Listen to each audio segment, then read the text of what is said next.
আপনাকে আল্লাহর জন্য ভালোবাসি, বেয়াদবি মাফ করবেন। আপনারা আমাদের রত্ন। আমাদের দেশের কোনো প্রোগ্রামে দাওয়াত দিলে আপনারা গ্রহণ করেন না, কিন্তু বাইরের দেশের প্রোগ্রামে অংশগ্রহণ করেন। এই বিষয়গুলো আমাদের দিলে কষ্ট দেয়। আল্লাহ আপনার সহায় হন। প্রথম কথা হলো যে বাইরের দেশে প্রোগ্রাম দাওয়াত দিলেই আমরা অংশগ্রহণ করি, এটা আপনি কিভাবে বুঝলেন? দেশে যেরকম আমরা খুব বেছে বেছে অল্প কিছু প্রোগ্রাম করি, বাহিরেও অলমোস্ট বেছে বেছে খুব অল্প কিছু প্রোগ্রাম করি। বহু দেশে বহু প্রোগ্রামের জন্য আমাদের কাছে আবেদন করা হয়। একটা দেশে হয়তো 20টা জায়গা থেকে আবেদন আসছে, সেখানে একটা জায়গায় হয়তো আমরা যাই। 10টা দেশ থেকে আবেদন আসছে, সেখান থেকে বাছাই করে হয়তো 2টা বা 3টা দেশে আমরা যাই, বাকিগুলো আমরা বাদ দেই। আমাদের কিছু ক্রাইটেরিয়া আছে, যে ক্রাইটেরিয়াগুলোকে আমরা মেপে মেপে চলার চেষ্টা করি। আর এর বাহিরে আরেকটা ইস্যু আছে, সেটা হলো যে আমাদের দেশে গতানুগতিক মাহফিলের যে ফিল্ড, এই ফিল্ডে আমরা একসময় দাওয়াতি কাজ করেছি আলহামদুলিল্লাহ, কিন্তু পরবর্তীতে দেখা যায় যে এই ফিল্ডে আমরা যে কোয়ালিটির দাওয়াতি কাজ চাই, ওই কোয়ালিটির দাওয়াতি কাজ মেনটেন করা কঠিন হয়। সেজন্য আমরা ইনডোরে প্রোগ্রাম করার চিন্তায় আসছি। এই গত 1 মাসে অন্তত 7 থেকে 8টা প্রোগ্রাম করেছি ইনডোরে সব। তো এই যে ইনডোর প্রোগ্রামগুলো করছি, এগুলো দেশের বাইরেও করছি, দেশেও করছি, কিন্তু এগুলো আমাদের নির্দিষ্ট কিছু ক্রাইটেরিয়া আছে, সেগুলো ফুলফিল করার পর আমরা সীমিত পরিসরে যতটুকু করলে আমার ফাউন্ডেশনের কার্যক্রম, নিজের লেখাপড়া, নিজের গবেষণার কার্যক্রম বাধাগ্রস্ত হবে না, সেই রকম মেপে ঝুপে আমরা প্রোগ্রাম নেই। ব্যাপারটা দেশ বা বিদেশের না, ব্যাপারটা হলো আমাদের ক্রাইটেরিয়ার, ব্যাপারটা হলো আমাদের কোয়ালিটির। ক্রাইটেরিয়া যখন বনে যায় তখন দেশেও প্রোগ্রাম করছি। যেমন বিদেশি প্রোগ্রাম যদি 5টা করি, দেশে প্রোগ্রাম 10টা করি, এমন না যে দেশের প্রোগ্রাম করছি না একেবারে। হ্যাঁ, দেশের প্রোগ্রাম যে হারে আছে সে হারে প্রোগ্রাম করতে চাইলে তো দিনে 10টা করেও শেষ করা যাবে না। তো এই জন্য আমরা নির্দিষ্ট ক্রাইটেরিয়ার মধ্যে এটাকে বাছাই করার চেষ্টা করি। মাহফিলের ফিল্ডে কাজ করার জন্য বহু বক্তা আছেন দেশে, মাশাআল্লাহ, অনেক ওলামা একরাম আছেন, তারা কাজ করছেন, সেটা কাজ দরকারও আছে। কিন্তু আমাদের মাহফিলের বাইরে অনেকগুলো কাজ আছে, যে কাজগুলোতে আমরা মনোযোগী না হলে অন্য কেউ মনোযোগী হয়তো হবে না। সেজন্য আমরা সেদিকে ফোকাস দিতে চাই, এখান থেকে কমায় আনতে চাই। দেশ থেকে ফিল্টার করে ক্রাইটেরিয়ার মধ্য দিয়ে বাছাই করার প্রক্রিয়াটা যত কঠিন, দেশের বাইরের প্রোগ্রামগুলোকে বাছাই করে আপনার আমাদের ক্রাইটেরিয়ার মধ্যে আনাটা সেই তুলনায় অনেক ইজি। কারণ আমাদের দেশে দেখা যায় এমন প্রোগ্রাম আছে যে প্রোগ্রামটা আসলে ওয়াজ মাহফিল উপরে, নামকে আসতে ওয়াজ মাহফিল, টার্গেট আসলে অন্য কিছু। বাইরে এই ধরনের প্রোগ্রাম খুব কম হয়। এরপর আমাদের এখানে ফিল্ডের প্রোগ্রাম বেশি, বাইরে ফিল্ডের প্রোগ্রাম অলমোস্ট নাই, সব ইনডোর প্রোগ্রাম। ইনডোর প্রোগ্রাম তো আমাদের দেশেও আমরা করি, কিন্তু খুব হিসেব নিকেশ করে, খুব বাছাই করে। অতএব ইস্যুটা দেশি বিদেশে না। আর বাইরে প্রোগ্রাম আসলেই নিয়ে নাই তা না।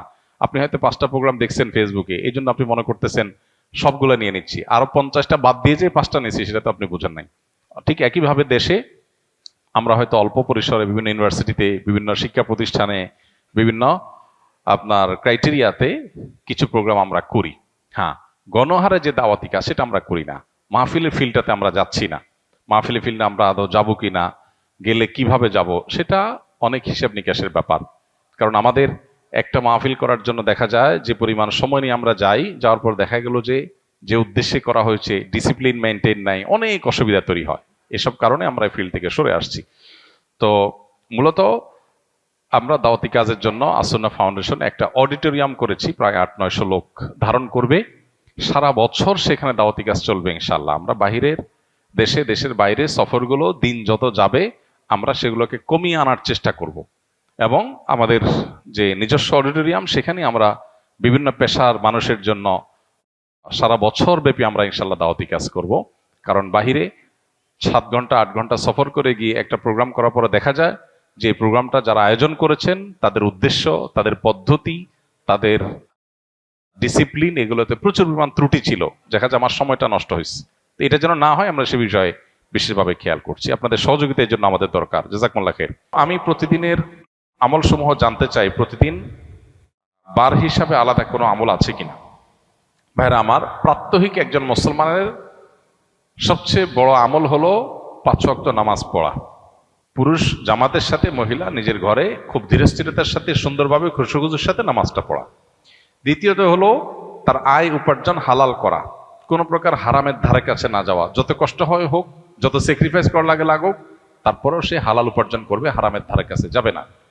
তৃতীয়ত একজন মুসলমান লক্ষ্য রাখবে যে তার প্রাত্যহিক আমলের মধ্যে কোনো মানুষের অধিকার যেন খর্ব না হয়, কারোর যেন অধিকার নষ্ট না হয়, সবার প্রাপ্য যেন পরিশোধ করা হয়। এই ব্যাপারটা তিনি সযত্নে খেয়াল রাখবেন।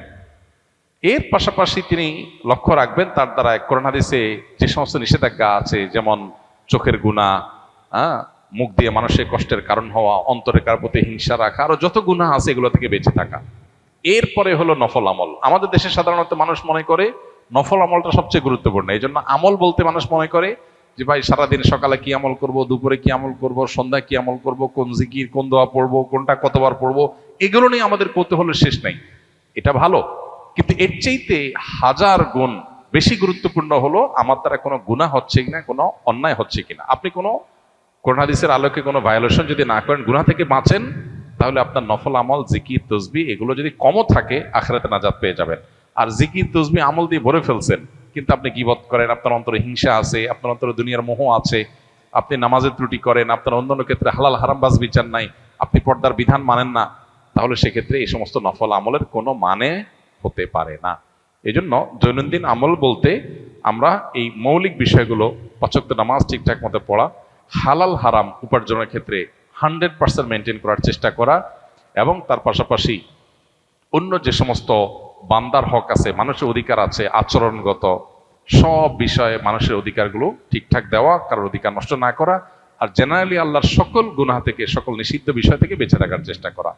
5 নম্বর হলো নফল আমল, সকাল সন্ধ্যার দোয়া, কোরআন তেলাওয়াত, জিকির, আজকার, তাসবিহ এগুলো সাধ্য অনুযায়ী বেশি বেশি পরিমাণে করা। তাহলে এই যে গুরুত্বের বিচারে কোনটা আগে কোনটা পরে, এই প্রায়োরিটিটা আমরা অনেক সময় বুঝি না। না বোঝার কারণে কম গুরুত্বপূর্ণ বিষয়ে অনেক বেশি সময় দেই, আবার গুরুত্বপূর্ণ বিষয়ে একেবারেই বেমালক ভুলে যাই। তো এই জিনিসটা আমাদের খেয়াল করা দরকার।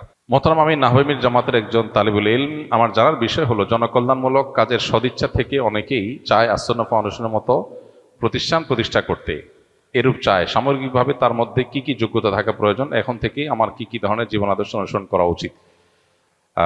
যেহেতু নাহওয়ে মির পড়েন আপনি, আপনার এখন কাজ হলো সারাদিন শুধুমাত্র নাহু সরফের গর্দান টানা, এবং আপনার কাজ হলো শুধুমাত্র কিতাবপত্র পড়া।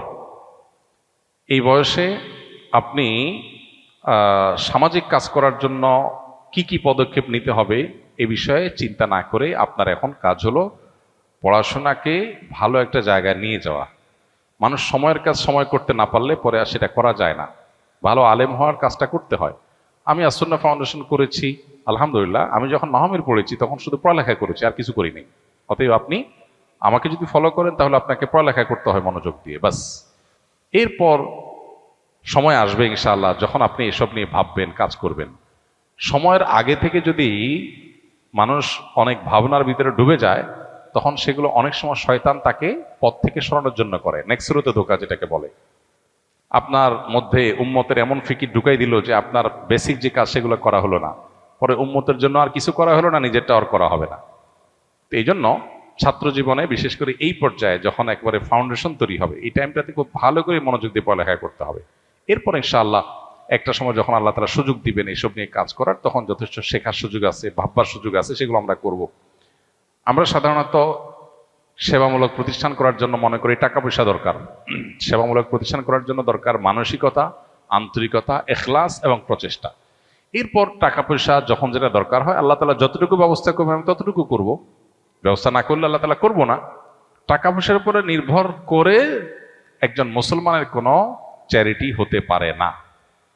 অনেক কাজ আছে যে কাজের জন্য টাকার দরকার নাই। আপনার এলাকাতে রাস্তাঘাটগুলো পরিষ্কার করা, এটার জন্য টাকার দরকার নেই, বা খুব বেশি টাকার দরকার নেই। এটা চাইলে আমরা উদ্যোগ নিলে করতে পারি। এই কাজগুলো যখন মানুষ করা শুরু করে দেয়, আল্লাহ তাআলা তাকে বাকি কাজের ব্যবস্থা এমনিই করে দেয়। আসন্না ফাউন্ডেশন থেকে আমরা এইভাবেই ধীরে ধীরে ধীরে ধীরে কাজ করে তারপর সামনে অগ্রসর হয়েছে। অতএব যারা কাজ করতে চান তারা এই প্রক্রিয়ার মধ্য দিয়ে আগানোর চেষ্টা করবেন।